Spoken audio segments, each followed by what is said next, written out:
Tammy, was the email from Jay right in my first part of the packet? I don't have the packet in front of me, so I'm not sure. No, Did she just send it? I didn't. I have it. Can you just bring it up? Because it's part of.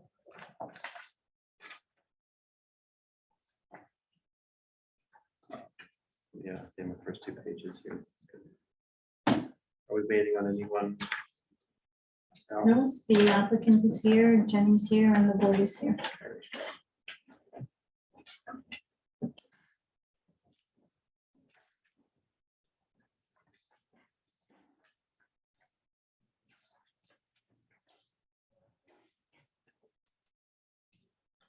Have it up to me to have it for you. Another question is, has Mr. Bates seen that email before we bring it up? Or is it Mr. and Mrs. Bergenstahl on here?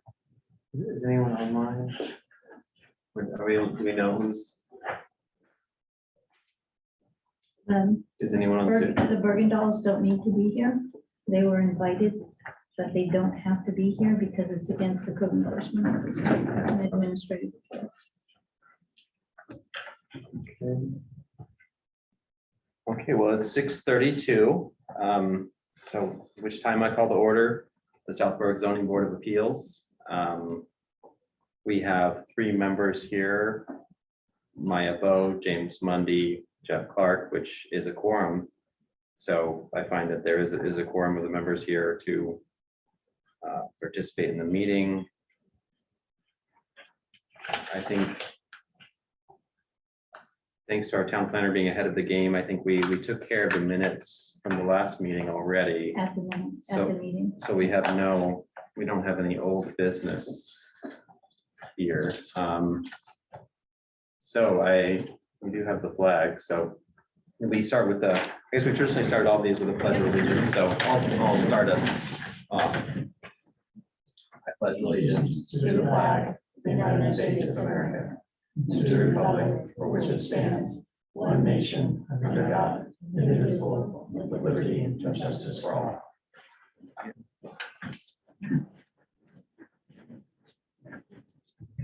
Okay, and usually our next step for these meetings is to ask members of the public if they'd like to reserve a time to speak during the public comment period. And just if you give your name and make the request, we'll make a note and make sure that we allocate that time. Is there, I don't see anyone here in person, but is there anyone here via Zoom who would like to reserve time to speak on this?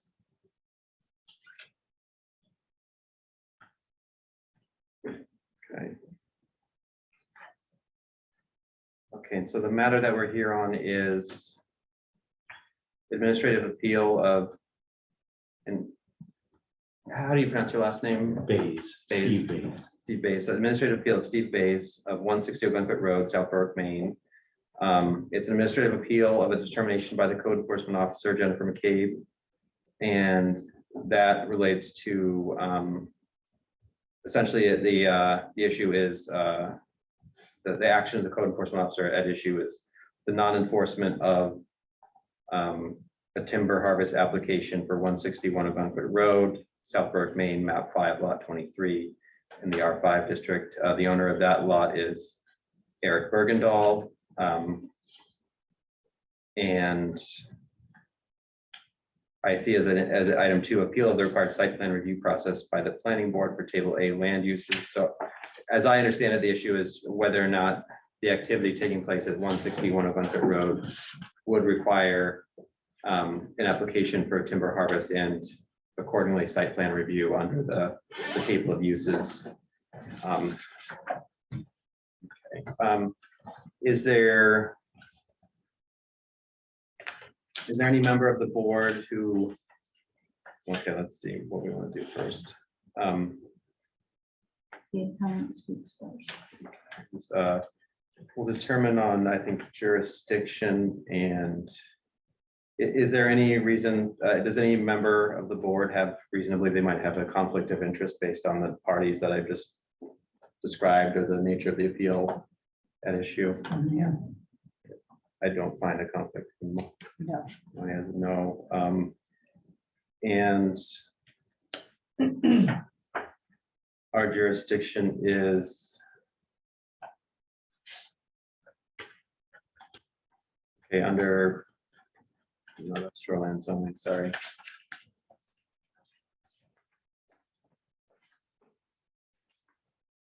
I know, I'm just trying to find the administrative appeal provision just so I can determine it. I know that it's helpful to look at the standard just because I think it's if the decision of the code enforcement officer was clearly contrary to the ordinance. 140-76 appeal procedures. 140-76. And then if you go to see on page 140-96.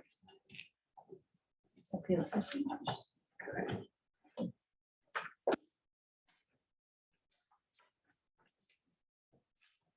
Okay. Okay, so Board of Appeals may, upon written application of the aggrieved party, hear appeals from determinations of the planning board or code enforcement officer and the administration of this chapter.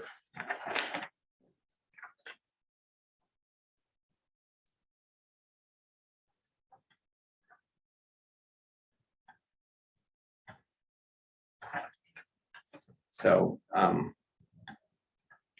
it appears that we have jurisdiction to reach this appeal because it's an appeal of the determination made by the code enforcement officer not to require a permit or site plan review for the activity on 161 of Bedford Road. And now I'm just looking for that standard of, I believe it's the question for us will be whether it's clearly contrary to the decision was clearly contrary to the ordinance.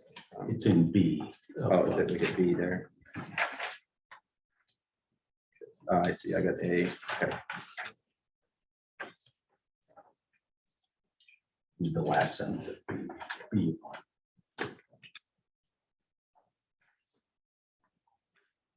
Mr. Bates, do you mind just reading that? Under powers and duties, administrative appeals, the Board of Appeals may, upon written application of the aggrieved party and after public notice, Okay. hear appeals from determinations. Do you want me to continue? No, I think that's perfect. Yeah. So I find that we have jurisdiction under 140-76B, and that just leaves it to. We'll give the floor to the appellant, and you can sit or stand or whatever is your comfort to, go ahead first. If you don't mind, I'll stand up just so I can read it. You have a copy of my appeal, my application for appeal, and I'd like to summarize that. I don't know if you've had each have had the opportunity to look through that, but on the morning of Monday, July 25th, a timber harvest began at 161 of Gunkwit Road, map 5, lot 23. On the evening of the 26th, I contacted the CEO via email asking for the status of this operation and the site plan review required of the timber harvest ordinance and the land use table A. A completed request for information form was included. That's the town's FOA request form. So I emailed that to the CEO that Tuesday night.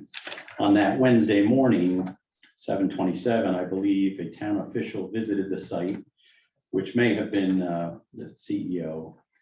I assume this was to investigate the question I raised in my email. I did not witness the individual there. This was another abutter had told me that an official vehicle was there on site.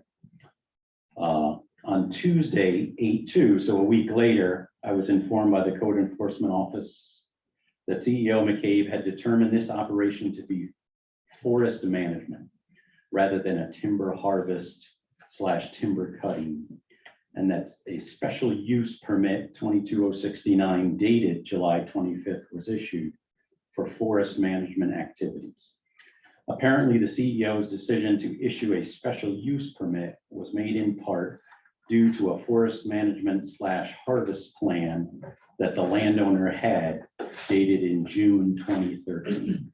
And that's another part of the packet we were given. Related to this, or related to the 2013 timber harvest that was conducted on this property as well. Apparently, the CEO felt that the current activities were related to or a continuation of the landowner's 2013 harvest, so from 9 years ago. Upon my request for a copy of this management plan, it was found to be incomplete. It was missing a few pages, pages 6 through 8, and some different views, the appendix. Additionally, the pages provided included no detail about the actual harvest plan and or the forest management activities for this property. So what was provided detailed nothing about the 2013 harvest, and in my opinion, told you nothing about any continuation of a current harvest 9 years later. Related to this 2013 timber harvest performed on a portion of the property, I have been unable to find any planning board agenda or meeting minutes that refer to that timber harvest or to the related site plan review. I have submitted a request for information / FOIL request to the code enforcement officer on 8/11 to obtain the records from that harvest. I have not yet received any related information. Again, this was when I submitted it. I have since received a response from the CEO that there are no records related to the 2013, there's no planning board records. There is a 2013, again, a special use permit from the previous CEO that I believe is also in the packet, but no planning board review of that harvest either, or site plan review. South Berwick's Table A, our land use table, includes 2 different items. One is forest management activities, and one is called timber cutting. In the R5 zone, forest management activities is permitted / allowed, indicated by a Y on the table A, and no special use permit is required. For timber cutting in the R5 zone, a minor site plan review is required, indicated by an SP on table A. Timber cutting alone is not included in the definitions in our ordinance in 140-9. However, timber harvest is, and within that definition is the word, the cutting or removing of timber. The definitions in our code for timber harvest and forest management are very clear. The 140-9 definition for forest management activities states includes clearing and other forest resource evaluation activities, pesticide or fertilization application, timber stand improvement, pruning, regeneration of forest stands, and other similar or associated activities, and the construction, creation, or maintenance of land management roads. Our definition in our ordinances of timber harvesting is the cutting or removing of timber for the primary purpose of selling or processing forest products. Timber harvesting does not include the clearing of land or approved construction. South Berwick's definition of timber harvesting is nearly identical to the state's definition in the Maine Forest Practices Act. That's in front of you. I won't read that definition, but it's very similar to our own timber harvest definition. I was not able to find a state definition of just forest management. For this current activity, the 2022 cutting, a forest operations notice was filed by the harvester, Brian Reeder, on Sunday, 7/24. So the day before they showed up and started the timber harvest, the harvester submitted a state required forest operations notice. A harvester is required to submit that if they are going to do a timber harvest. And the harvested wood will be delivered to a mill or offered for sale. So that's state guidelines for a harvest, for a harvester or forester. On this forest operations notice, under the activity details, harvest activities is listed, and the total size of the area to be harvested is 35 acres. The entire property is approximately 40 acres. I believe this filing of the forest operations notice by the harvester / forester is additional evidence of the actual activities happening and planned for the property, and that it is beyond forest management. So what I'm saying is, here's the fact that the forester had to submit this to the state to say he's doing a harvest, in my opinion, is evidence that it's a timber harvest. Over the 3-week period of this operation, I estimate that 3 to 4 logging trucks per day were hauled off the site 5 days a week. The timber hauling was done by Kyle Logging and Chipping of Denmark, Maine. I didn't see in your packet the photos that I submitted with my application. Can I give you those photos?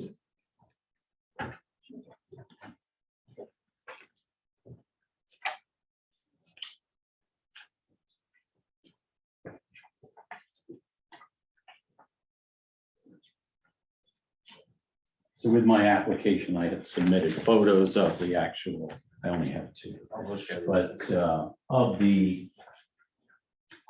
of what I can take pictures of from the road without entering their property, to just show the extent of, what I'm talking about as far as logging trucks coming in and out of there, the piles of timber, his staging area. You'll see no small trees waiting to be planted or anything like that. As stated above, a timber harvest was last performed in 2013 on this. Abutters to this property have also performed recent timber harvests and allowed and followed our timber harvest application process, our performance standards and site plan review. And on page 2 of my application, I list a total of 5 different, over the last 10 years, 5 different timber harvest site plan reviews, in the R5 zone, and 2 of them are abutters to this property, just to show that the, what is typically followed and what I would expect to be followed, with our ordinances. This current forest operation notice that was filed was dated for a 2-year period from July 25th, 2022 to July 25th, 2024. So it should be assumed that timber harvest activities are planned to continue for nearly 2 years, or they could. The end date on the special use permit is not complete. It's missing like the last date or something on the year. But again, it would be assumed to have been issued to cover this 2-year period of continued timber cutting or harvest, in my opinion, cutting. As a citizen of South Berwick, a landowner and an abutter to the property, I believe the CEO failed to enforce the timber harvest ordinance, and that by classifying the activities as just forest management activities and initially issuing a special use permit upon investigation of my inquiry was inappropriate and circumvents the town ordinances, the timber harvest application process. If you're not familiar, we do have an extensive timber harvest application that somebody would follow if they're doing a timber harvest. And that's what initiates the site plan review with the planning board. On 8/29, approximately 1 week after I submitted my initial appeal application to the town planner and the CEO McCabe notified me via email that she had revoked the special use permit as it is not required. So this is my second application to the board. So initially, the way I had written the first one, I was appealing the special use permit. Once she canceled that permit, because on the table, forest management doesn't require a permit, then they said my application was null and it, I guess, wasn't forwarded to you. Although that may be the case, revoking the permit now does not correct the failure to stop the harvest when first notified, and to enforce South Berwick's timber harvest ordinance at detail. Conclusion, it is requested that the Board of Appeals hear this appeal as I was first notified of the decision to classify these activities as forest management activities and to issue a special use permit via email on 8/2/2022. So that was just to show you it was in the 30-day period for me to file an appeal.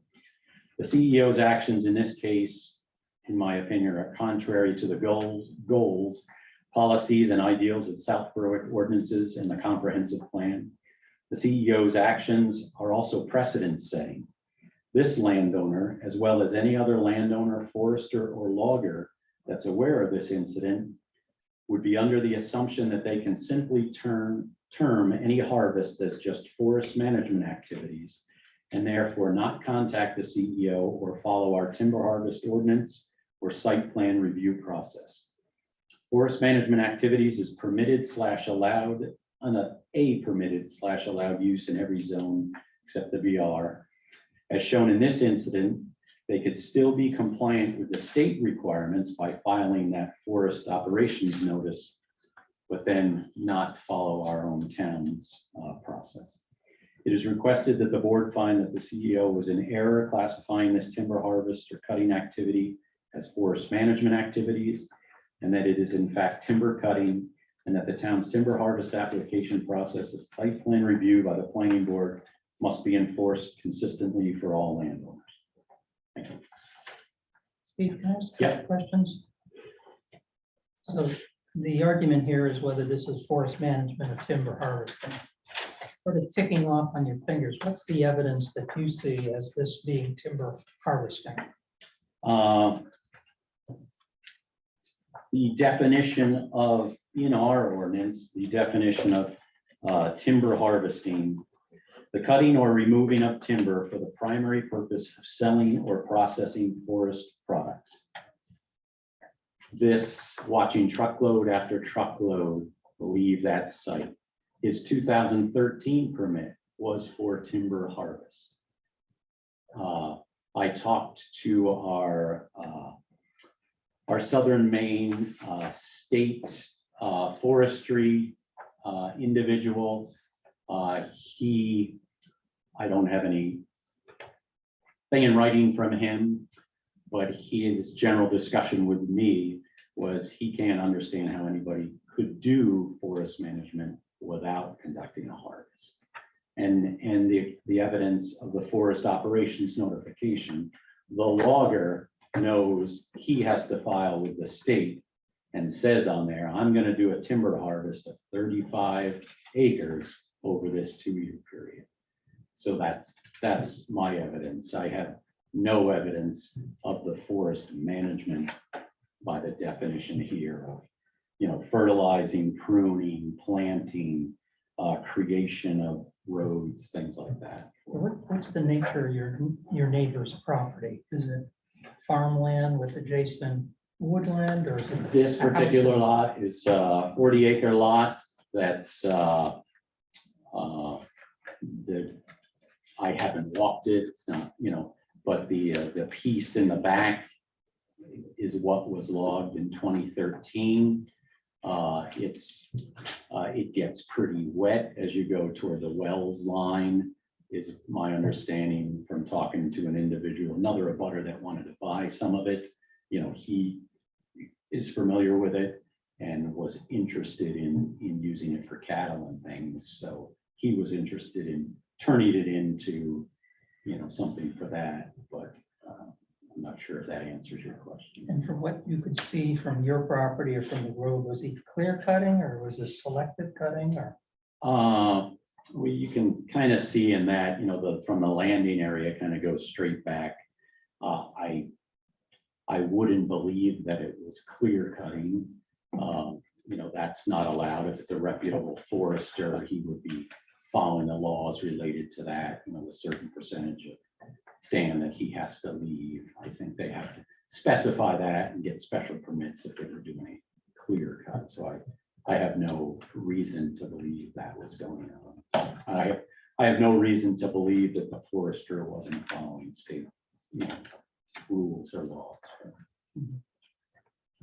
You haven't had any conversations with your neighbor? No. Thank you. I have a couple questions about the page, like the end of page 2 and then the beginning of page 3, where you're, I'm trying to understand what happened after the, and I just need to make sure I say the right words here.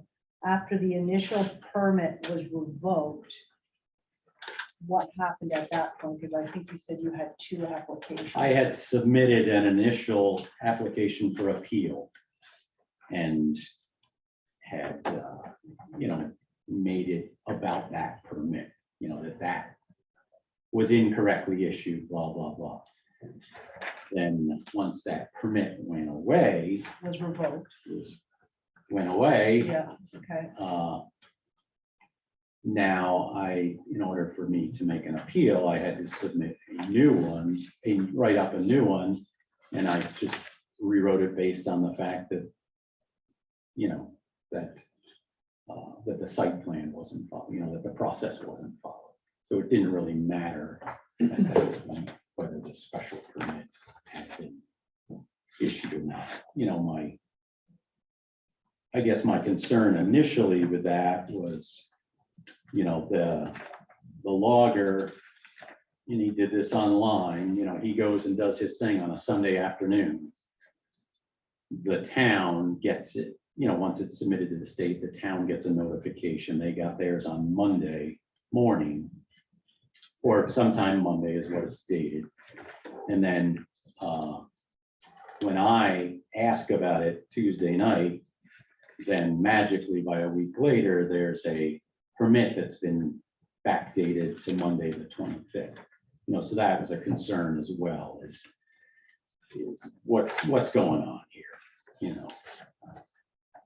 And so now that the permit was revoked, your goal tonight would be what? Well, again, at this point, the permit doesn't matter. Right, But they lack of a timber harvest application, the lack of the site plan review process to do the timber harvest.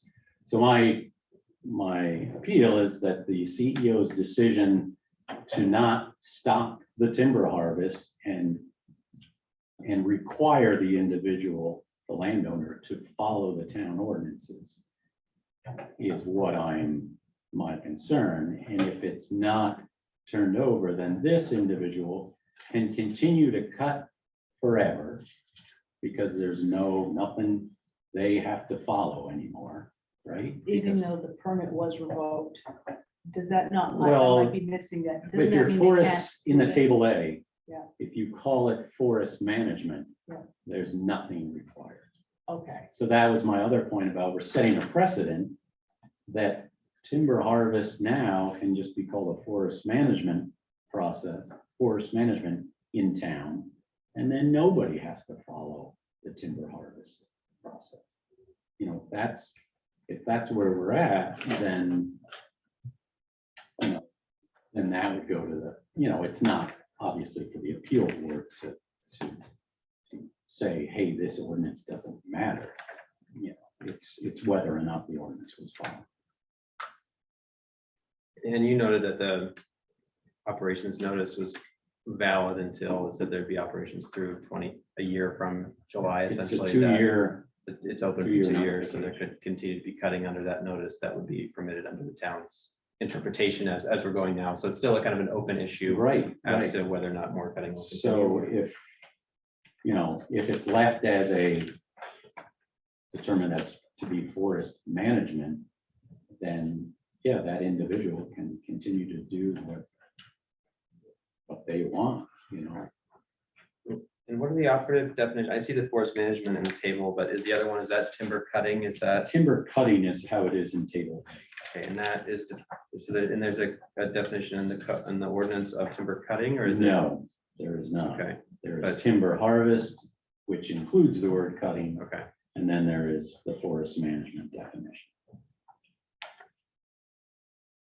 And were you able to get copies of the forest operations notice or the prior permits?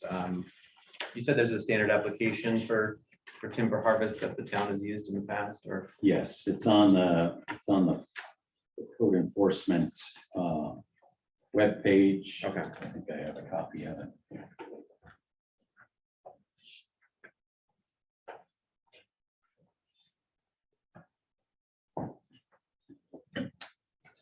It's the application.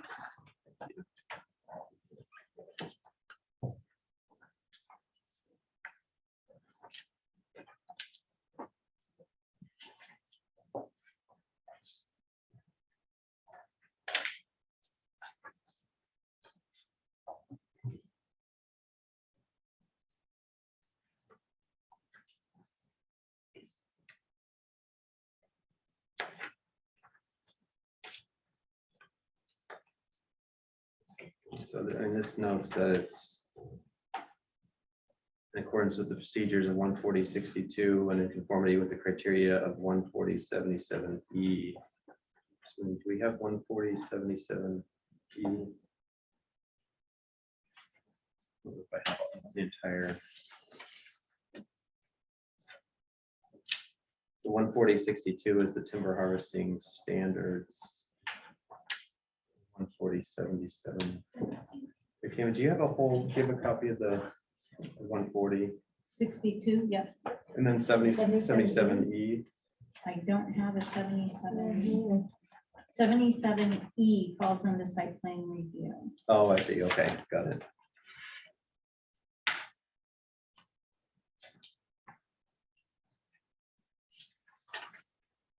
Seventy-seven E is the criteria and standards. So the following criteria and standards shall be utilized by the planning board in reviewing applications for site plan approval and shall serve as minimum requirements for approval of the site plan. And then it lists all the conditions. Okay.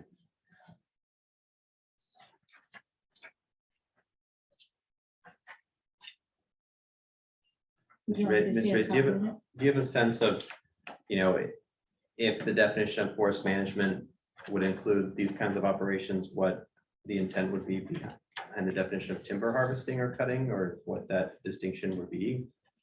Has anyone kind of, did you, I mean, that's kind of what I'm Can you restate that? just, I guess that's maybe a question for us more than anyone else. It's just that, you know, and what would be the purpose of the definition of timber harvesting or cutting, or what activity would fall under that if? Well, the state definition and our definition of timber harvesting means the cutting or removal of timber for the primary purpose of selling or processing forest products. Most individuals, when they conduct a timber harvest on their land, that's what they're doing. Is they're maintaining their forest, but, they're selling that product.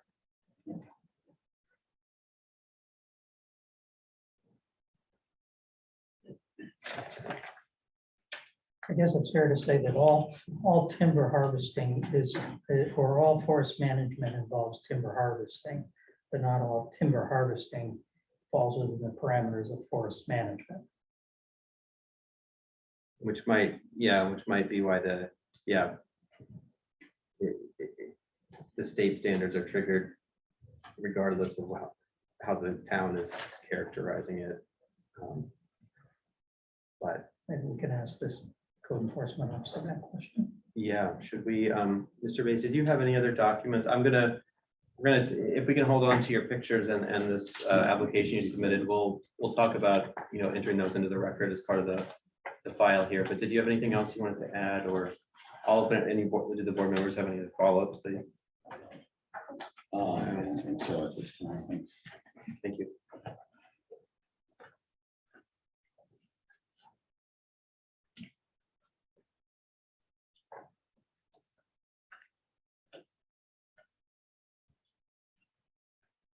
And maybe open up to Ms. McCabe, but and it sounds like there was some communication with the town attorney as well. I don't know if that's. Is it okay if I? Oh, of course, please do. Joe would always just sit there in his wine shirt, so Oh. I don't Should I warn Okay, so is it okay to start? Oh, please do. Yep. Okay, so I just want to first start out, and if I may, I just want to address Mr. Bays real quick. Mr. Bays, on behalf of the town and the code enforcement office, I want to just apologize for your FOIA request and how confusing it was. It took us going through the file a couple times. It actually took Tammy spent an hour trying to figure out Sappy's document with the actual, and you guys probably have it in front of you. It's the York County. It's called the Custom Soil Resource Report. They were intertwined, and that's why it, like, we had to figure out the pages that you were missing. So I just wanted to first start out with, we're sorry about that. But we finally got it figured out. And did you receive those today by email? Thank you. Okay. So I just want to start by saying the biggest thing that Mr. Bays failed to mention in his, speech, we'll call it, about how it took place. So I was not the code enforcement officer here in the town of Southborough in 2013. I took over on June 30th of this year. And at the time, it was kind of a shared role a little bit where the past code enforcement officer was still on. We were kind of double dutying what was going on here in town. But the road entrance, which you guys should have in your packet, I hope, it was actually applied for on July 18th. So Mr. B said that on July 24th, the forest, the notification came through for the forest management on the 24th. At that time, we had already received the driveway entrance permit for that. Do you guys have that in your packet in front of you? Okay, well, I will show it to you. And it went to Jay Redemarker, who acknowledged it, made notes on it on the second page on July 26th. So just an FYI, we did know about it. And then how we got to the conclusion we got to in the code enforcement. I don't know, is it my turn? He cannot ask a question while she does. We'll reopen it just if you want to, for kind of a rebuttal of any new issues that are raised with this, but you have the floor now. Are you so, sure? yeah. Okay, so what happened was we were a shared position, so we were in another town part-time and in Southborough part-time. So it looks like it was delayed a full day, but it wasn't. We were just working in another town on that Tuesday. So I just want to put that on the record. Another thing is how we got to this conclusion of why we would accept a forest management activities definition for this land is on July 18th, the driveway permit came in. It didn't need a culvert. It was approved by Jay Redemarker, like I told you, the department, Director of Public Works on July 26th. On July 25th, the special use permit was actually issued. The thing about it is I was new to the town and I didn't realize that actually it didn't even require a special use permit. That's why that permit was revoked. It wasn't revoked because we thought it was a. Can I ask a question now or no? I don't know, go ahead. I'm sorry to interrupt you, Yeah, but but you said you started July 30th, but this was June July 30th. 20th. June June 30th. 30th. Thank you. So if I said that, I misspoke, I'm sorry. No problem. I probably misunderstood. Thank you. No, it's okay. So on July 25th, the special use permit was issued. It was revoked because upon further knowledge of the, land use ordinance here in South Berwick, it actually doesn't need one. It's actually a yes in the R5 zone. In front of you, you guys should have the packet from Sappy. It says Forest Management Harvest Plan. On page 2 of that, page 3 of that document, let me read you the introduction and why we got to the point of within 10 years, it could be managed. The Forest Management Plan has been developed for Eric and Mary to aid in the management of their timberland and multi-use objectives. Timber production, wildlife habitat enhancement, soil and water protection, etc. for this woodlot. This plan should be updated periodically as timber is harvested and when the landowner's goal for the property change and should not exceed a 10-year period. Prior to conducting a timber harvest on this property, a review pertinent to state and local ordinances should be made. Harvesting permits may be required from local jurisdictions, particularly in shoreland zones. A notification of intent to harvest must be also filed with the Maine Forest Service. This plan meets the requirements of Maine tree growth law. Okay, so they applied for the Maine Forest notification on the 24th. It just automatically is a 2-year thing. So I talked to the same representative that Mr. Bays talked to. He actually called me right off after he got off the phone with Mr. Bays. His name is Oliver. And he was confused on what was going on. He was told kind of that somebody was going in and clear cutting. They were selling the lumber. They were making things out of the lumber. Like, he had a whole different opinion. This is Oliver, about what actually was happening here. So Oliver is the representative from Southern Maine that Mr. Bays just spoke about. So anyways, on July 27th, I called Brian Reeder. He was the forester, and we put a stop to any kind of activity taking place at that time. He was gonna call Eric. This was 8 o'clock in the morning. He was gonna call Eric, the owner, and he was going to come in and have a conversation. So at that time, again, I was new. I had spoken to the previous code enforcement officer about this site and what had been happening here. We reviewed the ordinance together, then I reviewed the ordinance myself, and that's when I made the decision of forest management activities. Only after I talked to Eric and Mr. Reeder, and there was no intent at any time to sell any of his timber. And I was not the only one in that meeting. There were other representatives that are sitting here right now that could tell you the same. So at no time was he selling his products or harvesting them in any way other than to maintain his plan. What was he doing with the lumber? The only thing he told us is that he was using it for firewood for his own purpose. Well, we just had testimony that he took 3 to 5 trucks a day out of there for 3 weeks. Okay. That's not what he told us, so. So what do you think when you hear that he took 3 to 5 trucks a day? Do you think he was being truthful with you? The forester or the owner? The owner. I have no reason to believe he wasn't being truthful with us. But you've just heard testimony that 3 to 5 trucks worth of lumber are disappearing daily for 3 weeks. Is he just giving it away? I have no idea what he's doing with it. We just know that he had no purpose of selling it, and his forester told us the same thing. And Mr. Bergenstahl was in here today to talk about that. Did he tell you what his purpose of doing this clearing was?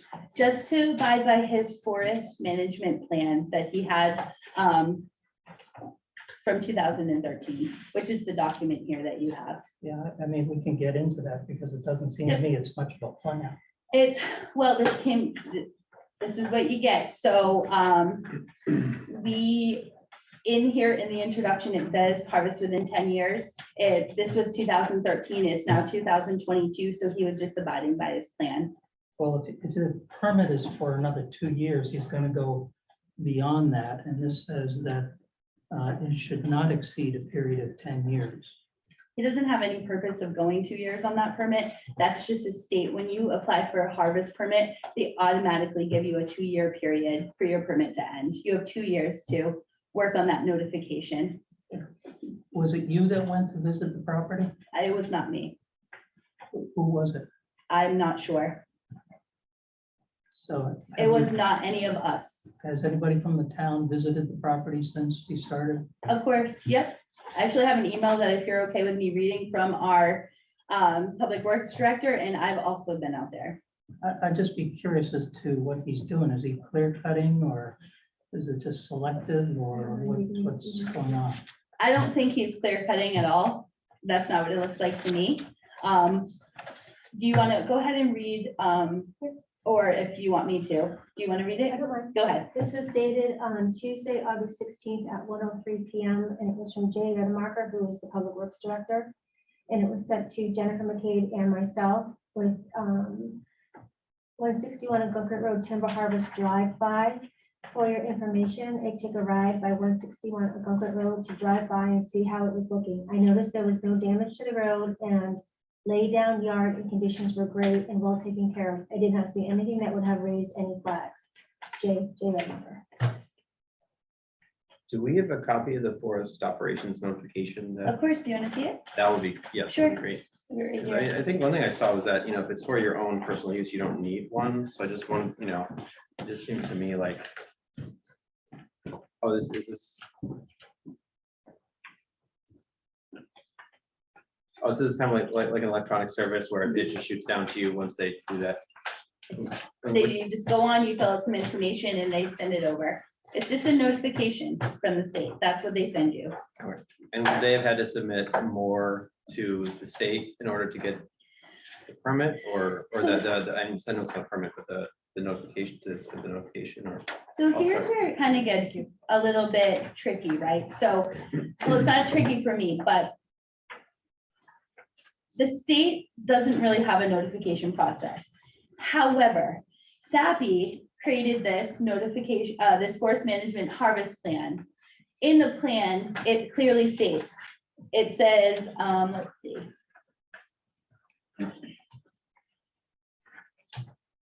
It tells you exactly, like, if you look at general property information on page 3, it says the train is gently rolling through the majority of the woodlot. The soils consisted of a mixture of poorly and moderately well-drained soils.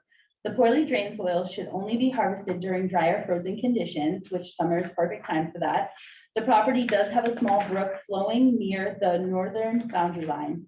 There are a few pockets of wetter soils, and these should be avoided during the harvest. So everything's here. So the property on the backside, which he talks about being a little wet, it's clearly stated in their management plan.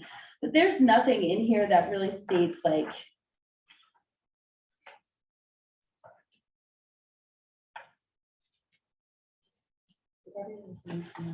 yeah.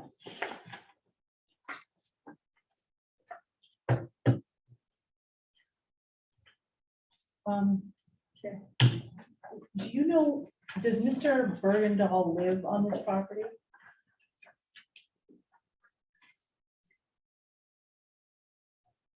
Yes, and if you, did you guys bring the property down for this property? No, he does live on the property. Okay, so if he was gonna use all this wood for himself, it wouldn't have needed to go anywhere. I presume. So to me, the fact that it all is leaving means he's selling it.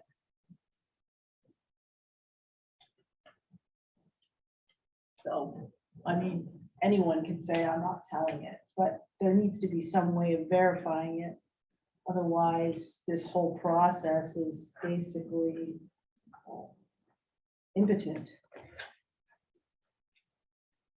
Jen, what would you say is the difference between timber harvesting and forest management? So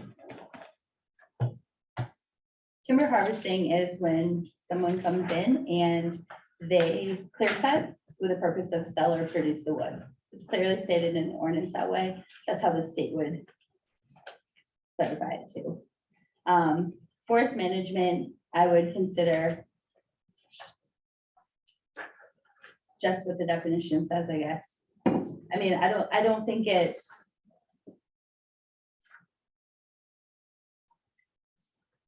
Go ahead. Well, I was going to assist Jen with the definition. On the email that came in from SAPI, when I requested the missing pages, and it states on your email that the forester that did this, was no longer with SAPI, but Charles Hall from SAPI, current employee, forwarded the missing pages to me and also noted in it that it is a management plan right in his email. So coming from directly from a current Sappy employee who does wood buying, that's his title. If it was for a harvest, my thoughts would be that a wood buyer would know a harvest from a management plan. And when he lists this as a management plan, as it says here, and also when you're managing your forest, you have to remove some of the trees to allow the upshoot of younger trees to create all the habitat for your wildlife, to keep your ground sustainable, to keep it permeable, to allow for the forest to sustain itself. I think that's what Jeff was saying about, harvesting can be a part of a forest management plan. It's probably a necessary part of a forest management plan. Based on the management and harvest plan, and it also says at the very bottom of the report, it's part of the SFPNA Sustainable Forestry Program. But I guess what I would expect to see in a plan is some quantitative way of measuring or making sure that they don't strip cut it or clear cut. I mean, you can go and see 3 trees up there and say, well, they didn't clear cut it, No, there is a requirement but it's for not. clear cutting, doesn't have to be stated in here. Because all foresters, all harvesters, all woodlot companies, anybody that cuts down trees knows the rules. Even if they're coming up, a brand new company knows the state of Maine does not allow for cutting any longer. I think the part that might be like, for us, for me, when I looked through all the documentation on this, so there's a lot of question, right? So Mr. Bays talks about neighbors coming through for site plan review, going through that timber harvest process with the planning board. This was something that was already harvested in 2013. And when we sat down with Eric and Brian, and we went over exactly what they were doing, exactly what their plan was, they told us in that meeting, and we have no reason not to believe somebody when they come into our office. It would just be like you guys coming in and having us not believe what you're telling us. We wouldn't do that, right? So we represent the town, we represent the land use ordinance. And I think what's being missed here is this is not somebody showing up on site for the first time and cutting a property or harvesting a property. This is a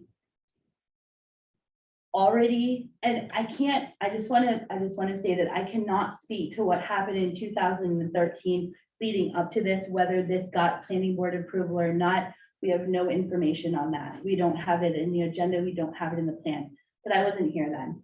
So I can only go further on the documentation that I have, talking to the expert that I talked to, that again, Mr. Bays also talked to, Oliver, because he called me right after Oliver did.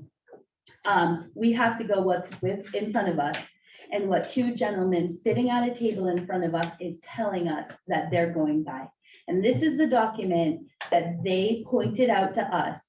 They showed us that within 10 years, they had this forest management plan that they had to abide by. Mhm. That's the information we got. We had no reason not to believe them. Yeah. And I still really don't have a reason not to believe that. I'm not blaming you. No, And I don't this, think and the that. same page where you were reading from, it also says, the meeting with the code enforcement officer confirms that there is no zoned water bodies on the property. Also, South Berwick has special ordinances that must be reviewed prior to harvest. At minimum, a special use permit is required by the town prior to beginning the harvest. And that was in 2013, and that was issued. And what- Special use permit was issued. It should be in your packet, but I do have it if you'd like to see it. Yeah, it is in the packet. Okay. Is there, in the definition of forest management activities, is there, and is it lists a bunch of examples, and I don't know if any of those examples relate to cutting. That's what I was wondering about too, because it just, I think when it says clearing, I don't think it means like cutting down trees, but is there a specific part of that definition that would refer to this activity that was occurring, or how are we tying it back to that? I think Tammy did a nice job explaining what the purpose of their project was for right now. It just says clearing and other forest resource evaluation activities, pesticide, fertilizer application, stand improvement, pruning, regeneration, similar and associated activities, including creation of management roads. It doesn't, You can use the regeneration piece, because if they don't clear out part of those tall trees coming in, they can't regenerate the younger trees underneath it. It will starve them for sunlight. It will starve them for the water. it just seems a bit attenuated that regeneration activity would mean that I get to kind of, you know, it seems, especially since that's allowed in all zones essentially without any permitting, it seems like that the activity that would be anticipated under that must be fairly light, have a light footprint rather than what might be triggered by the rest, but Most people that come before the planning board, as you've seen, I'd have to go back and see if they provided a forest management plan, or they just came in and wanted to do a timber harvest. were there the permits that Mr. Beatty cited in his appeal, did the town review copies of those and see what activities those described or whether they had management plans attached? I personally did not. So, I mean, can we take it as a given that these abutters did get special, or did get a minor site plan review for timber cutting operations on their properties? I mean, Again, that- this isn't an initial cutting. This is a forest management continuation of 2013. You're comparing it with brand new applicants that were in front of the planning board for a first time cut, and this is simply not that. Now, if they came back in front of us, right, and we received a new notification after this cutting, they would have to go back to the planning board for that, for site plan. So Tammy, how would you deal with Mr. Bay's concern that anybody could go in and change the race to 2 and say, I've got a forest management plan, here it is. Yeah, They I would take need, something like this, I would and then have they go that. in there and they cut and sell the timber. They would have to first come in with an approved by a main state, either company, just like Sappy, or someone that does the forest management plans. I would have to review it and look at it. I would have to make sure that there was a table as to when they were required to do it, as this one has. This one did not have, and still does not have. I don't know if it was ever submitted with a couple of the appendices that were noted with it. I have tried to reach out and get them, as you saw in the email. I sat down, I bet I spent 2 hours looking at this forest harvest plan along with the York County soil Mhm. to make sure that what they were telling me when they were talking with me, and I actually had them stop a couple times because I got to sections where, made me think, and then I went back and reread it to myself quietly without anybody talking, and I said, okay, forest management harvest plan, sustainable forestry program. I have heard of it. A lot of places around here use it. It is very well known up in northern Maine because of the amount of vast forests up there. Anytime somebody comes in and wants to do a notification through the Forestry Service, it is just that, it is a notification. When it gets to the town, if they have one of these on file and it's allowed in as a forest management plan, it's allowed in table A. It's pretty hard to dispute what's in table A within the zoning ordinance and what's in this forest management plan. I also just want to step in really quick and say that once I made my decision on it being a forest management activity, I actually did not tell Tammy what my decision was. And I actually had Eric and Brian go sit with Tammy. And then I asked her what her interpretation was it too. And we just happened to be on the same page. Sure. I have no doubt that both of you have heard all the information and have correctly interpreted it. That's clear that you've reviewed all the information. The question is the information you've been given accurate? What is the process by which the town of South Berwick verifies whether what is taking place is forest management activities or timber harvesting. Especially if the trigger is kind of sale of the, you know, the products, if that triggers it, then, I mean, if it, you know. Yeah, is there some verification or is there some way to, That's not, I don't believe that's a question I would even think to ask somebody coming in, and if they had the forest management plan in Right, front but of I us. could pay, let's say, $2,000 for this plan, and then I can harvest $50,000. I have no idea what lumber costs. However much money of lumber. So of course, I'm gonna take the time and pay the money and get my plan and show it to you guys so that it looks like it's management. And then if I wanted to, and there was no process of verification, I could then engage in timber harvesting without any check or balance. That's Is a- there a check or balance is my question. You know, in 10 years, I've never been asked that question. Nobody's ever questioned when somebody provided one of these. So I Okay, think, so before, I just want to say, we run a building company in town. I'm sure we'll be interacting a lot. I think you've interacted with both of our project managers already. If I tell you that we've, completed a job, framing is complete, you come out and you verify it. of course, It's not enough for me to just say, hey, all done, and you're like, great, I'm sure it's perfect. You come out and you check it. And there's a very good reason for that. Because I could just be telling you what you want to hear.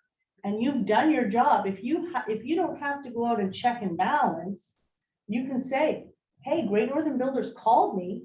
They said framing was complete, so I checked it off. I've done my job perfectly. You have.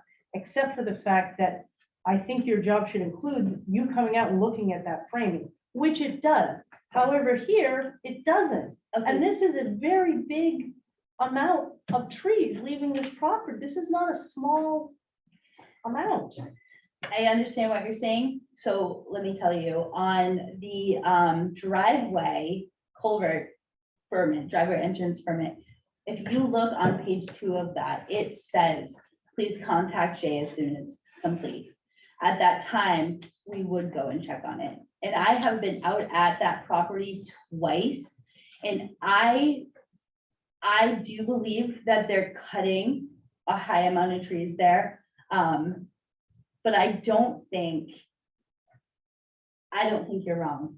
That's not what I'm saying. So please don't interpret it that way.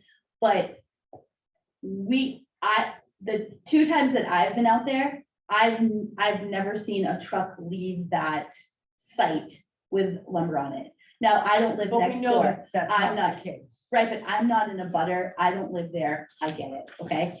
But it does have a check and balance where it says on the second page of that, and you have it in your packet, it tells them to contact What are Jay you as soon referring as they're to? done. If you look at the driveway entrance permit, read Jay's notes. the purpose, I mean, it also describes it as a logging operation on the permit application. Yeah, it says logging. It doesn't say management. What am I supposed to be looking at? Contact Public Works when it's finished? Yep. Okay, And at that time, code enforcement, public works, and possibly the town planner who goes on a lot of job sites with us okay. would be taking a look at that. But it's not like we're just letting this happen and not looking through the process. I've been there twice since July 25th to take a look. Okay, so presumably, if the lumber is not being sold, then there should be a giant pile of lumber sitting on that property being chopped up into firewood, if that's what it's gonna be used for. Is that the case? Or could be harvested to be cut up, because if the trees are that big, you and I cannot do that. And no, yeah, and a lot of times firewood will leave the site. Not everyone cuts their own firewood. So personally, Right, I have lived on a 12-acre lot before where we did use a wood stove. We did cut firewood. We cut trees on our property. We didn't always cut it ourselves. Mhm. We sent it away with a logger to have it processed and brought back to our house Absolutely. or whatever, or we might have, you know, not saying this is happening because they did not tell us this, but given to family, given outwards. And sometimes harvesters come in and cut lumber and they don't make any money off it. That happens too. So I understand your point of view of it. I understand the board's point of view of it, but I think that, again, we have no reason not to believe that he's not making a profit off this. He told us straight up he wasn't. So that would be like you calling us and me saying, oh, well, the framing's not whatever. You know what I mean? Like we could use No, the I same. don't. Well, we could use the same, it would be like, okay, so it would be like you coming in for a building permit and sitting in front of me and me not believing that your house plans and that's not what you're gonna build there.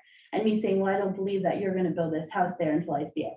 It's the same thing. But that's why you're here as the Correct. code enforcement officer, is Correct. because you're checking on me that I'm telling the truth. And I'm glad you're here to do that. Correct. Yep. Otherwise, there'd be a lot of bad builders operating. And for the same reason, I this, understand what you're saying. there would be a lot of bad logging, clear cutting happening under the guise of management Yeah. if there was no check and balance, and it sounds like there's none whatsoever. And I've just got 2 points and we'll see if we can wrap. Sorry. No, I think it's helpful because, you know, I was looking at the shoreland standards for timber harvesting and it says timber harvesting operations exceeding 40% may be allowed by the planning board upon showing, including a forest management plan signed by a main licensed professional forester, that the exception is necessary for good forest management. So it seems like as the code, as the ordinance is written, it's not mutually exclusive that there's harvesting and there's management. It's that harvesting can be part of good management, but the harvesting definition is kind of a different standalone thing. And I think when people say they don't make money from the harvesting, they're still taking it, pulping it, getting paid, but what they get paid for it doesn't cover the costs of roughing in the road and, you know, and taking down the trees. And it is part of management, but they are selling it. But, and the last thing is just, you know, the state definition is timber harvesting is the cutting and removal of trees that when cut or removed are transported to a round-wood processing operation. You know, so even if I find it incredibly unlikely and kind of silly that he would truck this off, have it processed into firewood to be brought back to him. But even if he did, that's still essentially a harvesting operation because he's sending it to a round-wood processing operation to create a product that he's then taking back, which has a value to him. So it's, and under the state law, the town can't have a definition that's, you know, Less stringent. they have to adopt definitions for forestry terms used in their ordinances that are consistent with the definitions in 8868 and with forestry terms adopted by the commissioner. So, I mean, we, you know, basically if you're cutting something down and sending it to a round-wood processor for any reason, which I think is happening here, you don't have to make a lot of money off of it. It's a harvesting operation, and under as the way the code's written, it doesn't have to be one or the other. It's just, you can harvest, you know, in accordance with the forestry management plan, or you could, you know, yeah, I mean, that's where, I think that's how it seems to me, we're all yeah. struggling with the fact Yeah. that there's no tool for measuring whether this is management or harvesting.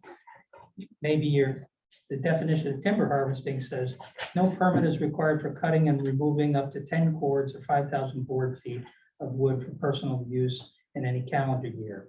So does that mean that removal of more than 10 cords is timber harvesting? yeah, and that's consistent with the federal one, because you don't have to do a notice unless you're, you know, if you're doing it for your own personal use, but. Two other notes or questions. Do you know whether this property is in tree growth? It is not. There's not. Tree growth is used so that they can save on the taxes. Right, but why wouldn't, Primarily, that's it. Tree growth, why wouldn't they? If they're because- managing a forest, because they don't want to pay the penalty to take it out of tree growth should their children grow up and want to live on the same property as their parents. if they wanted to live with their parents, they could, because they wouldn't be selling it.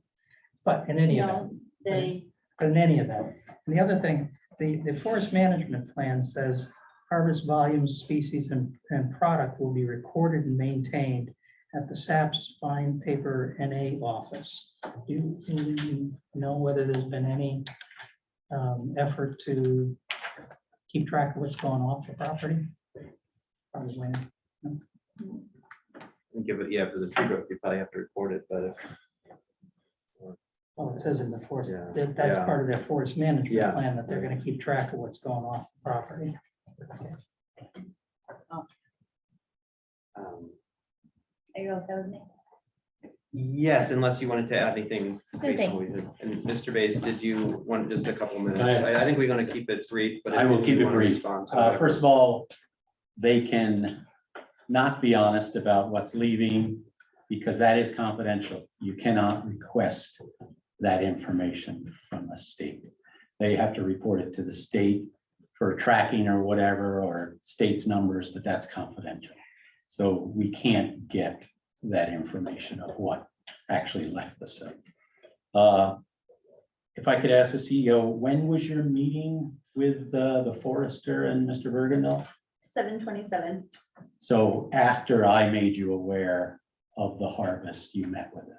We had already been aware of the harvest on July 18th when the driveway entrance permit was submitted. So they started the harvest before they talked to you about whether they needed a permit or not. That's not correct. What is correct? And- What we did. Go ahead. Oh, unless, if you want to just address us with concerns, and then I'll give, you know, okay. if it raises a new issue, Right, I'll give a yeah. brief kind of response, just to the code enforcement officer. I think it's notable that I had submitted a forward request looking for all the information related to this. I was never given the information on the driveway permit. The Public Works Director, great guy, but him again, driving by the site, saying it looks good. He's looking at the roadway, it's a huge piece. You can see they put in. It's obviously my side is town property, but I watched as the logging trucks are, into the berm there on my side that I mow and maintain. Yeah, it's a little smushy or whatever, but it's the town property, it's no damage. But again, he is not the representative of enforcing the timber harvest ordinance. In the 2013, again, this is called a forest management / harvest plan. It's not just a forest management plan. The first third sentence there, as timber is harvested, blah, blah, blah. And prior to conducting a timber harvest on this property, a review of the pertinent state, local ordinances, harvesting permits may be required, blah, blah, blah. And this is from 2013. I attended the same class that Mr. Bergendahl did with this Sappy Forester at the Wells Reserve at their woodlot there. It was a program they did. And he hired that gentleman as a result of that. And, like you said, you can pay for this, you have this done, doesn't mean you have to follow it. This is his plan that he paid for. There is no town approval of this. The town, for him to say the town approved this in 2013 is not true. There was no, and even the permit that was issued in 2013, Joe Rosselli again did in 2013 some special use permit. It does not, mention this. It does not mention the forest operations notification that did happen in June of 2013. So there is no, the town or planning board or anybody looked at this and said, yes, you can do this every 10 years for another 40 years. So, some of the points I have. Thank you, Mr. Bays. Want me to answer? Mr. Gabe, if you wanted to respond to anything that he raised in those. Couple of things Comments. is we have no reason to believe that Joe Russell would lie to us about 2013 and things that took place in 2013 when he was still on as the CEO as a share position for the month of July before he left to retire. Okay, so we'll start there. For two, here's the timeline. So on July. I didn't say And again, July. If you wanna I said there was address no- the board, and then Okay. we'll let everyone kind of go in turn, but I think we're That sounds great. close. July 18th, the driveway entrance permit was applied for. July 25th, the special use permit for forest management activities was issued.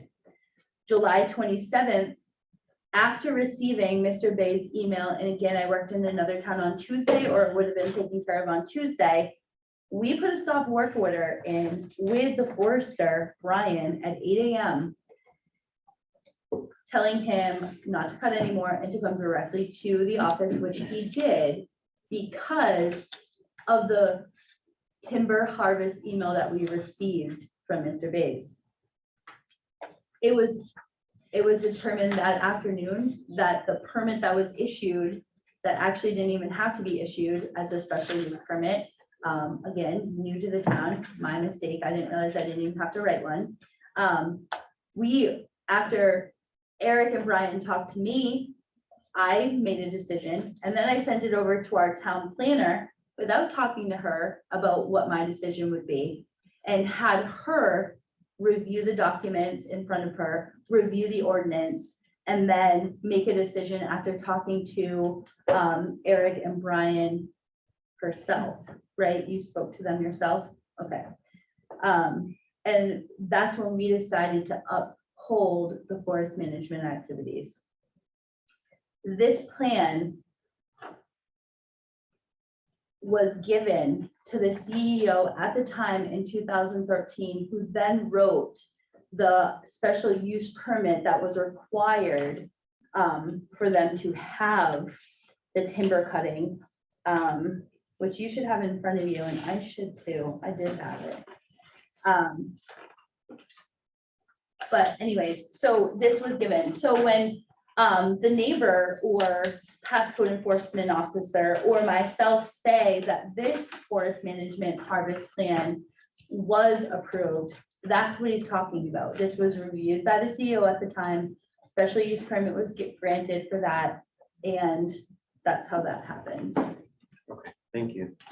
I think we have a pretty full discussion, and it was a robust discussion on the facts, the law. So now I think, we'll go into our deliberations, which just means that we'll be closed. Yeah, everyone stays, can listen, but we're going to just go into our own deliberations as the board. I think maybe first we want to look at just admitting, we have some new items that weren't in the packet. We have the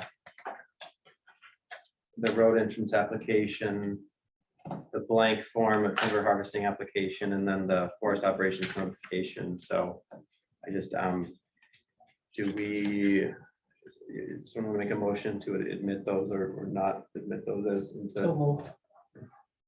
Do we have a second? Yes. Okay, so all in favor of admitting these three documents are described into our file as exhibits? Aye. Aye. Okay. And okay, so our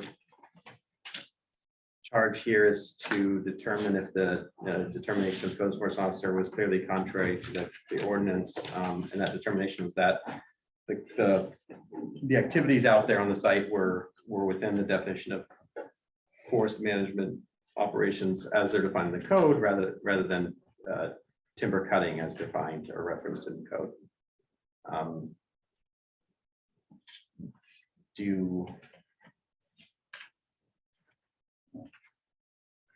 I think I have an idea of where I stand on that, but if anyone is. Can you repeat the question that we are going to decide on in your view? I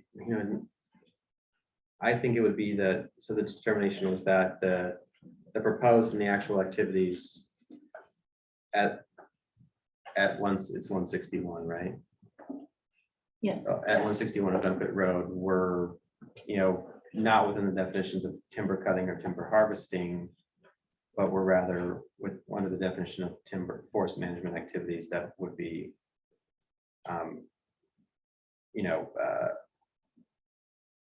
governed by that part of the use table. So I think it is kind of a question of definitions here. And, I think, maybe it's good to keep in mind that the way that the town defines forest management activities in the code you know, it's a specific definition with some specific examples, and it may not, you know,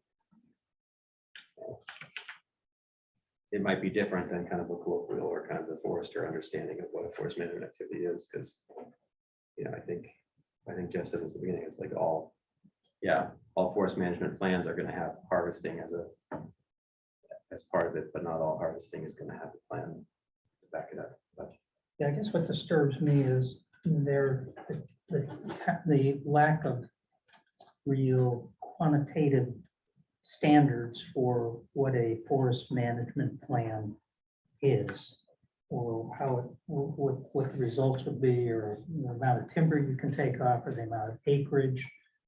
And just as a citizen, I would be concerned, as Mr. Bays is, that anybody could go onto any large parcel or small parcel, do cutting, leave some stand of trees up, call it forest management, get probably plans that you can get commercially online and fall within the forest management.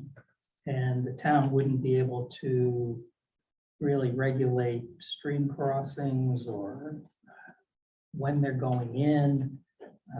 And just a lot of concerns that I can see the town would legitimately have, and the ordinance doesn't provide us with any guidance. I'm also disturbed that the primary difference here seems to be on its face, whether you're doing it to sell the timber or you're not doing it to sell the timber. I'm disturbed that Mr. Bergenstall isn't here tonight to testify one way or another, and rather he's left it to the code enforcement office to relate to us conversations that she had in the office. I just put that out there. If I'm a property owner and my property is before the Board of Appeals, I'd certainly appear.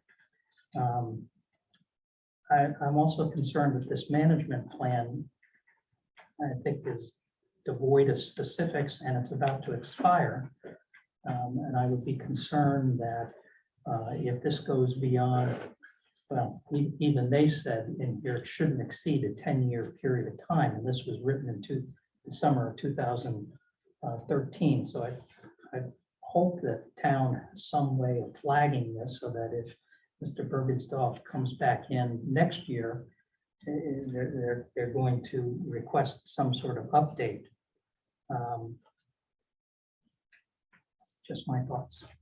yeah, and I think there's also the case where, under the best of intentions and circumstances, your operations under a forest management plan when you're harvesting kind of involve enough interests that it would trigger reasonably a minor site plan review, because you could be doing perfectly responsible harvesting, but if you're doing it over a 35-acre area, cutting in roads, the purpose of the site plan review is to balance the interests of people to use their own property with the interests of the neighbors to not have noise or smoke or erosion, or so I think I think there's a sense where the plan might be kind of, well, and Mr. Bays knows it's called a management harvest plan, so it doesn't exactly resolve the issue of whether or not you're harvesting or managing. I think the code refers to harvesting pursuant to a plan, which implies that they're not mutually exclusive. And we're not really looking at the plan, we're looking at definitions under the ordinance, where there's a definition of forest management activities that trigger certain things under the table, and then there's cutting or harvesting activities which trigger certain things under the land use table. So we're really looking at the definition is activities pursuant to a plan by a forester, which is referenced other places that they might say. It says forest management activities such as clearing, pesticide application, regeneration, which I think it's a stretch to say that cutting down a tree is more like forest management, because it leads to regeneration. It's more like that than it is to timber cutting, which is cutting timber. I mean, that seems kind of counter to logic. It's also strange that the table has timber cutting and not timber harvesting, which is the defined term in the code and then the state ordinance. So, I mean, it's like, is timber cutting something different than timber harvesting? Because if it's pretty obvious it's timber cutting, because he's cutting timber, which would trigger minor site plan review. So, but I think if you look at it in the context of kind of the state the state legislation where it says, all these certain activities that trigger you to file a, operations notification, all based on timber harvesting, because you're cutting stuff down to send it to be processed. It seems clear that the town tried to kind of tie their regulation of this to the same criteria. And at least for certain zones require that it be done with a certain level of review, which would kind of address all the worries that I think we're kind of seeing and that we have here ourselves. So, I'm sorry. oh no, because it's not every zone that you need it. You can cut timber, with a, it's a yes with an asterisk in a lot of these different zones, and the rest of it just requires minor site plan. So it's not, and there's an application we have on our website. We've got the timber harvesting application. So it's like, it's not something that seems strange to have to apply to for something, an operation that big and involved, even if it is pursuant to a management plan. I think everybody, I'm going to guess most people have some sort of management plan, or they should when they are harvesting, and that shouldn't be a shield to kind of, any sort of municipal regulation of the harvest. But in the end, it comes down to kind of what the definition is and whether we think it's clear.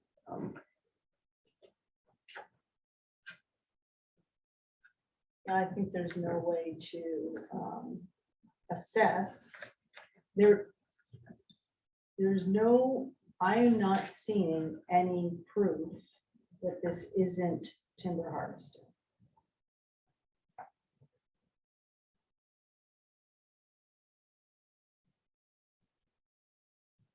And I think we're allowed to use kind of the information that we have, just that, if the question is whether it's being sent for, where it's going, what's happening to it. I think we've got these pictures that are showing very large piles being trucked out by a commercial forest, commercial logging operation. And there must be, even if they're going to go process them and bring them back, it's that's still a commercial operation.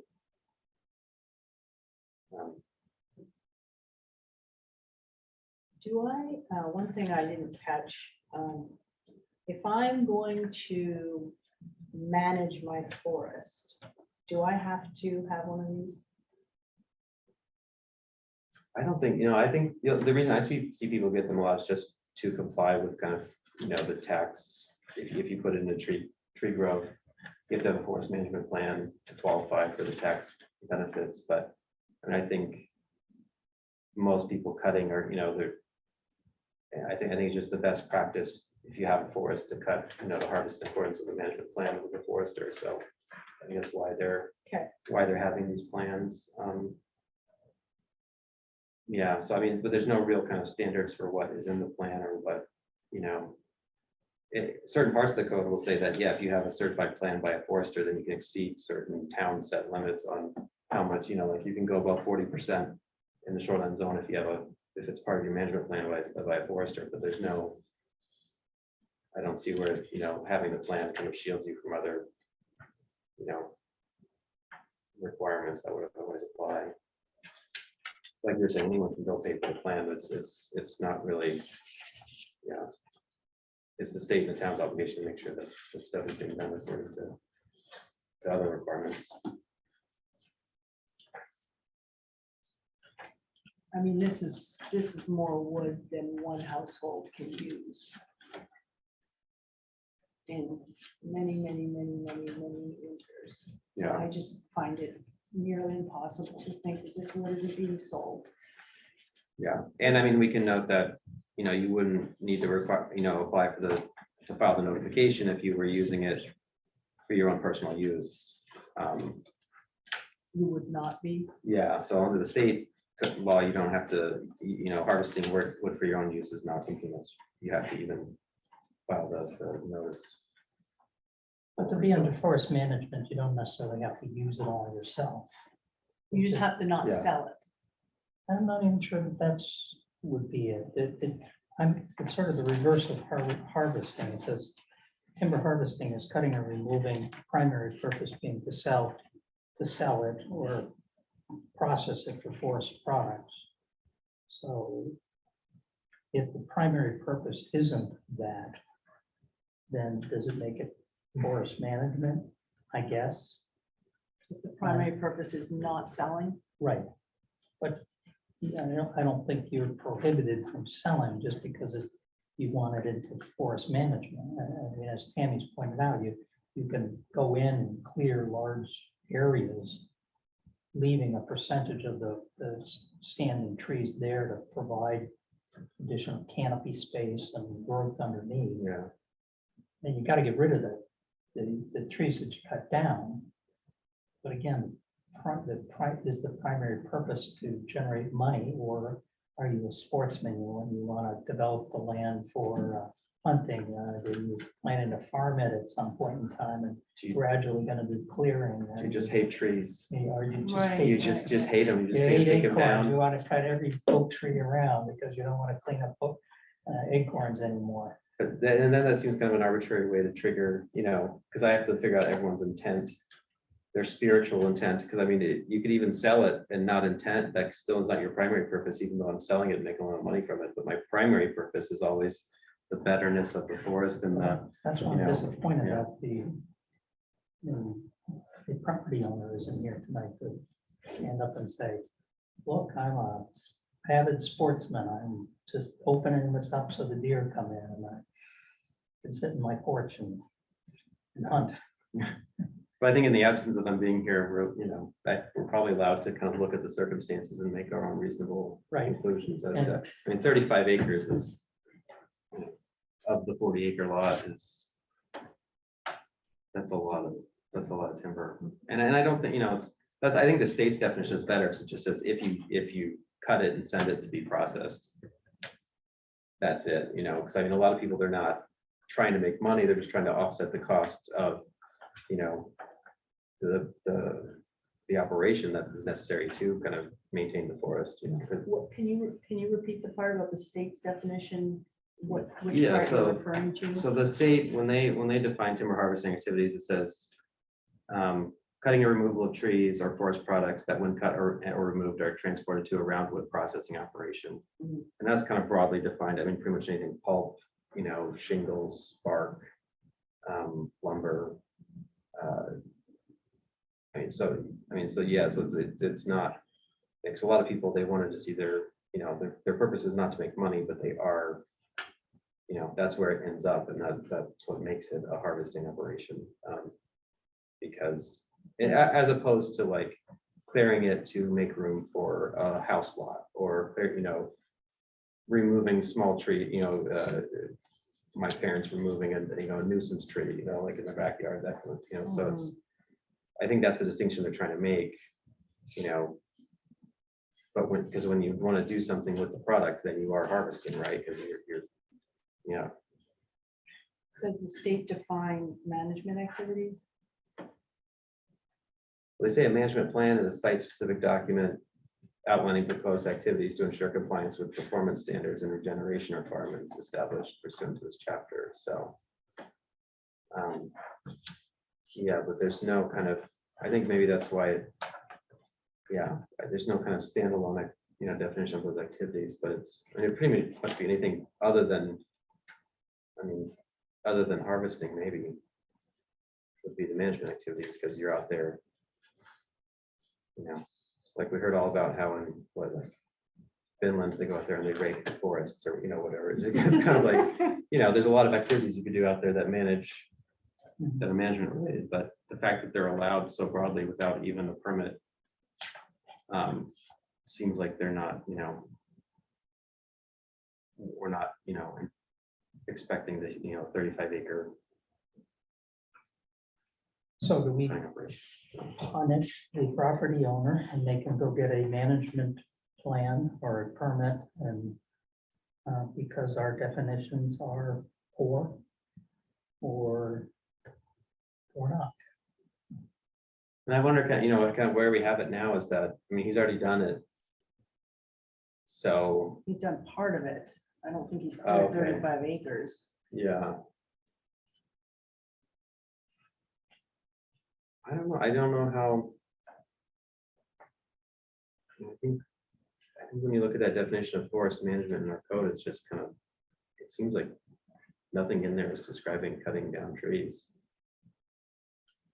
That's true. And then they just kind of, and then the table says timber cutting, like, This timber stand improvement might fall into that. yeah, but I feel like it's more, you have to be more kind of, you have to bend over backwards for that, whereas like the other definition is just timber cutting, where it's like, it's much more apt to, you know, if you had to like categorize cutting down a tree into either timber cutting or Management. forest management activities, including, you know, clearing and pesticide application. I mean, I think it falls much better in timber harvesting. Based on the weakness of the definitions, I default to like, what do your eyes tell you? And this is what we're looking at. And to me, this looks like timber harvesting.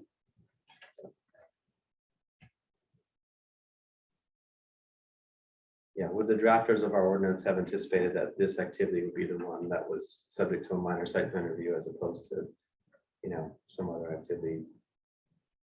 Examples of which are given in forest management definition. Usually, it seems like that's, if you're gonna site plan anything, minor site plan anything, it'd probably be this, right? It's Yeah. like cutting in a road. Yep. you're-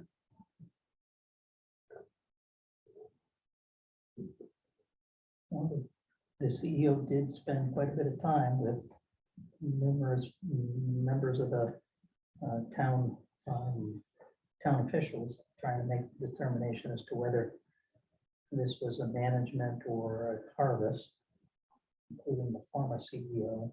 Yeah. So I understand the hand wringing going on. Yeah, yeah, Absolutely. it's clear that the town did a very careful review and Mhm. consulted with a lot of people, and that they're struggling under the same thing that we are, is that these are not, you know, very clear definitions or guidelines, but I mean, it's hard to answer the question of, well, what activity, you know, if this is forest management, what is harvesting? I mean, who's gonna have to fill out this application and have a minor site plan review?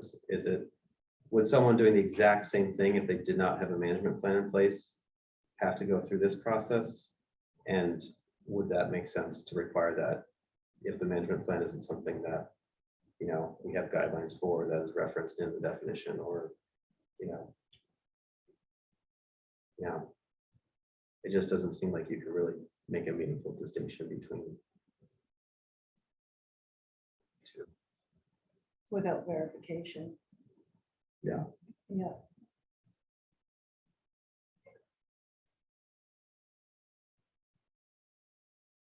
So we ready for motion? I'm ready, but I don't think I can make it though, so. Right. And how to frame it is always the question of, Mhm. yeah.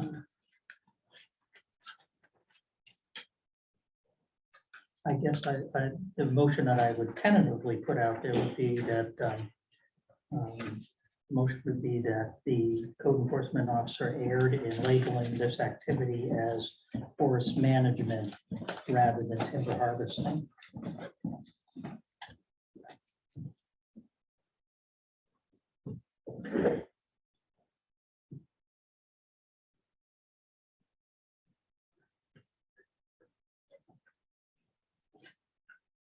Is that a full motion?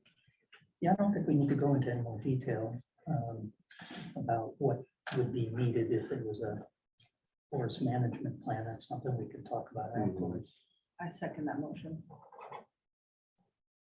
Okay, so the motion is to vote as to whether code enforcement officer erred in determining that this was a forest management operation rather than timber harvesting. Correct.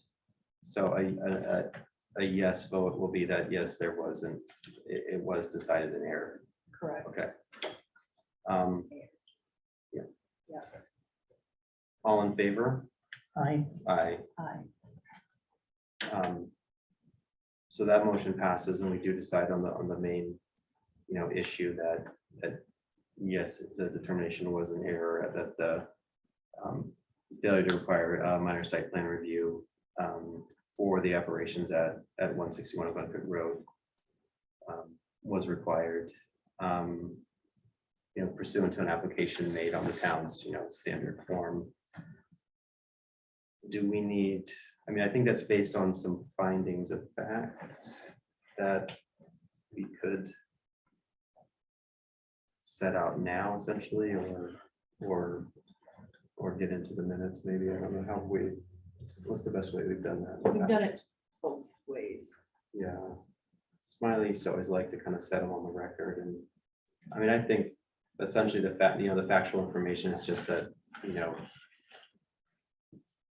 the nature of the operation appeared to be,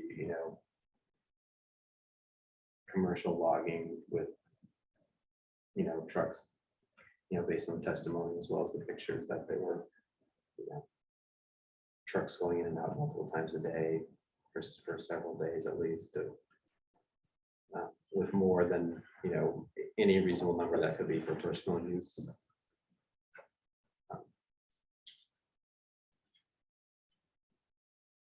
Yeah, basically there's sufficient evidence on the record to indicate that it was a, Yeah, I think also important is the fact that there was no first-person testimony that this was primarily done to manage the forest. right. I think I would also put in the record that the forest management / harvest plan seemed to be lacking in specifics and was 9 years old. Mhm.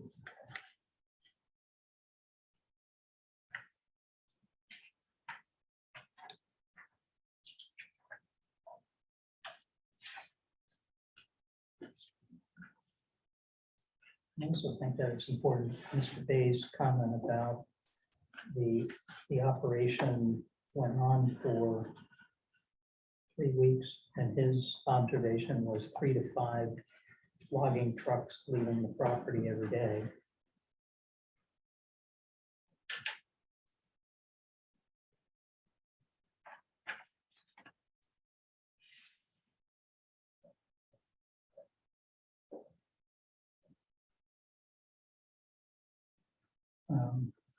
The notice sent to the state calls this a timber harvest. And then the application for road permit calls it logging operation.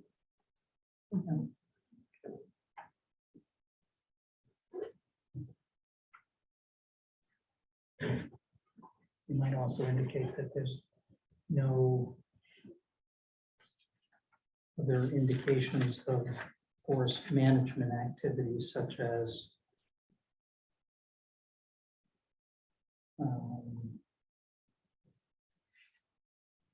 resource evaluation activities, pesticides, fertilization applications, pruning. I guess you could say regenerative forest stands, but I don't have any evidence that they're doing that.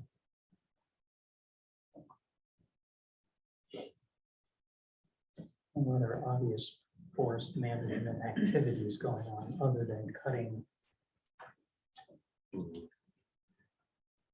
something to that effect.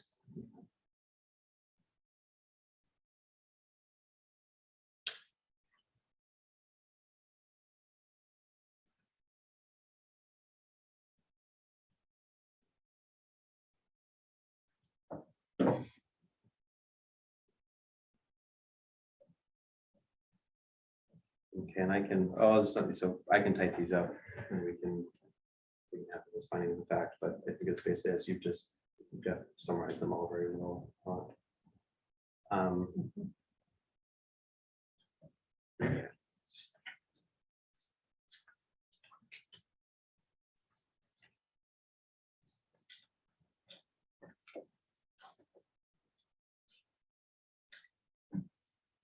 So, and I know it's easy for us to sit here and look at everything and say, we think this or we think that, but, I just want to acknowledge that as things are moving quickly, and it's definitely not the only permit issue that I'm sure anyone had in front of them, that, it's just, we're not saying anyone is, had bad motives or didn't do the right thing based on the information that they were given. It's just, we decide based on the piece of paper that come up in front of us and the information that's there. It's a pretty cold process as to all that doesn't really look at all these other things that happened and all the interactions that went into this process. So I think, this is where we landed. I think, it's going to trigger consequences for people, but it's just kind of, I hope they understand based on this hearing why that is happening and that there was, a reasoning for that, which will come out with our decision. So is there any final, do we have anything else? No members of the public, we reserve time for comments. I don't think there's any member comments or any closing remarks. Then, If I may, Mr. oh, Chair, yes. you have 7 days to get your decision to the applicant because you've already made one. You may Okay. want to call another meeting so you can sign the findings of facts and approve the findings of facts along with the minutes. Okay, and should we call the meeting now or Mhm. so? Should It's we, going to be whenever you folks can meet.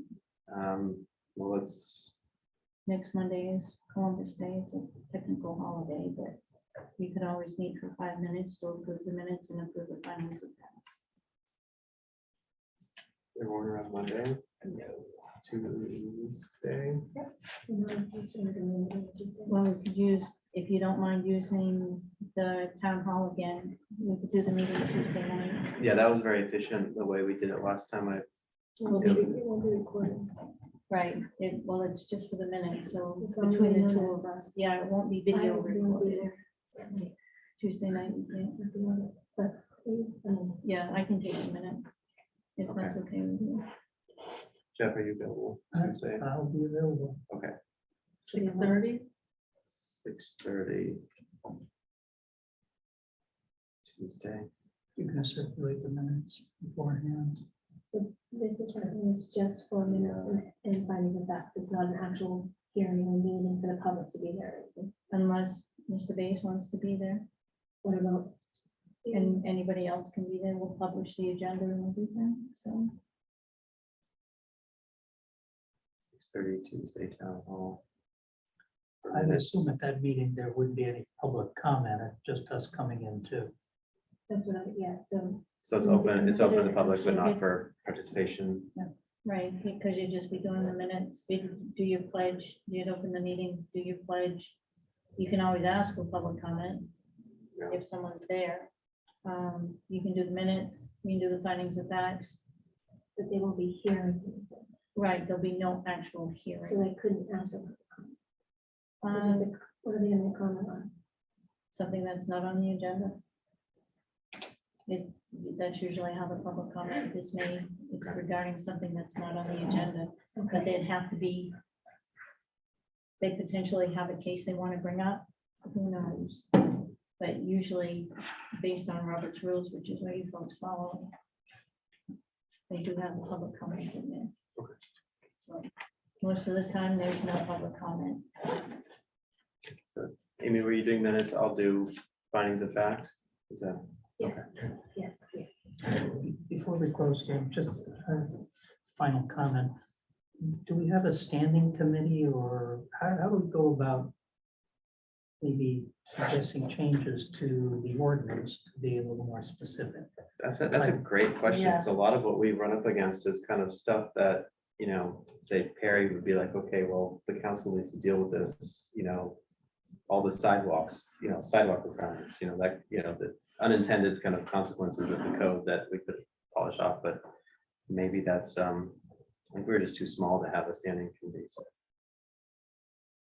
I think that would be effective, I think, a lot of these things just arise out of the fact that it's not, we could be much more clear, and so proposing those changes. is Yeah, probably a something great like idea. this, the forest management activities, there's certainly it's a legitimate concern and a legitimate section, Mhm. but it needs more definition. And I don't think it's hard to put more definition to it.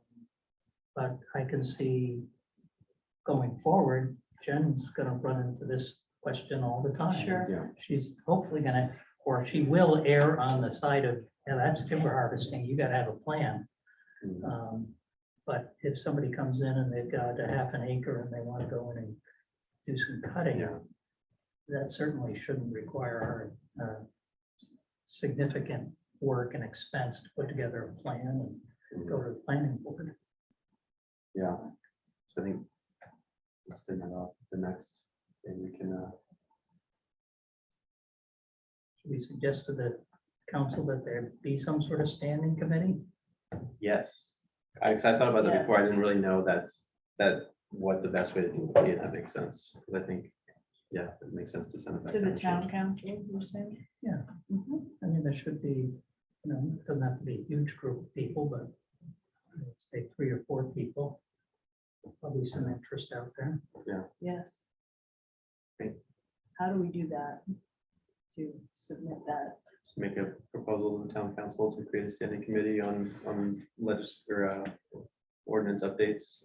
Yeah, I would- Yeah, certainly ones that we come across. I would think that the planning board runs in that same issue. Yeah. Well, I can do a letter to, on behalf of us, Board of Appeals, to the town council suggesting that they consider that. yeah, I think I would, Very I'd much be in support of that. appreciate Yeah, more Okay. be clarity. great. Yeah, thank you. So the time is 8:21. We actually did better than probably the last meeting in terms of how ending early. So, and we will, oh, is there a motion to adjourn? So moved. Second. All in favor? I Aye. So we are adjourned. Thank you. Appreciate your time. Thank you all for the time and consideration. Jennifer, thank you. I'm sorry. It's good to meet you. Thank you for all your time. Yes.